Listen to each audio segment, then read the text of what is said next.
ಇನ್ಸ್ಟಾಗ್ರಾಮಿಂದ ಹೇಗೆ ಲಾಗೌಟ್ ಆಗೋದಂತ ಈ ವಿಡಿಯೋದಲ್ಲಿ ತಿಳಿಸ್ಕೊಡ್ತೀನಿ. ಜಸ್ಟ್ ನೀವು ಇನ್ಸ್ಟಾಗ್ರಾಮ್ ಮೇಲೆ ಕ್ಲಿಕ್ ಮಾಡಿ. ಇನ್ಸ್ಟಾಗ್ರಾಮ್ ಮೇಲೆ ಕ್ಲಿಕ್ ಮಾಡಿದ ತಕ್ಷಣ ಕೆಳಗಡೆ ಕಾಣ್ತಾ ಇರ್ಬೋದು, ನಿಮ್ಮ ಪ್ರೊಫೈಲ್ ಮೇಲೆ ಕ್ಲಿಕ್ ಮಾಡಿ.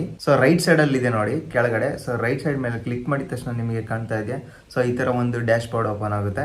ಅಪ್ ಸೈಡಲ್ಲಿ ರೈಟ್ ಸೈಡ್ 3 ಲೈನ್ಸ್ ಇದೆಯಲ್ಲ, ಅದ್ರ ಮೇಲೆ ಕ್ಲಿಕ್ ಮಾಡಿ. ಅದ್ರ ಮೇಲೆ ಕ್ಲಿಕ್ ಮಾಡಿದ ತಕ್ಷಣ ಅಕೌಂಟ್ ಸೆಂಟರ್ ಈ ಥರ ಆಪ್ಷನ್ ಎಲ್ಲ ಓಪನ್ ಆಗುತ್ತೆ. ನೀವು ಕೆಳಗಡೆ ಸ್ವೈಪ್ ಮಾಡ್ತಾ ಹೋಗಿ. ಕೆಳಗಡೆ ಸ್ವೈಪ್ ಮಾಡ್ತಾ ಹೋದ ತಕ್ಷಣ ನಿಮಗೆ ಕಾಣ್ತಾ ಇರ್ಬೋದು ಲಾಗೌಟ್ ಆಲ್ ಅಕೌಂಟ್ಸ್ ಅಂತ ಇದೆ.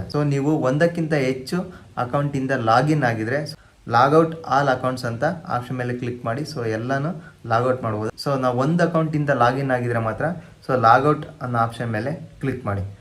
ಲಾಗೌಟ್ ಅನ್ನೋ ಆಪ್ಷನ್ ಮೇಲೆ ಕ್ಲಿಕ್ ಮಾಡಿದ ತಕ್ಷಣ ನಿಮಗೆ ಕಾಣ್ತಾ ಇರ್ಬೋದು ಲಾಗೌಟ್ ಆಫ್ ಯುವರ್ ಅಕೌಂಟ್ ಅಂತ ಇದೆ. ಇಲ್ಲೂ ಮತ್ತೆ ಕೂಡ ಲಾಗೌಟ್ ಮೇಲೆ ಕ್ಲಿಕ್ ಮಾಡಿ.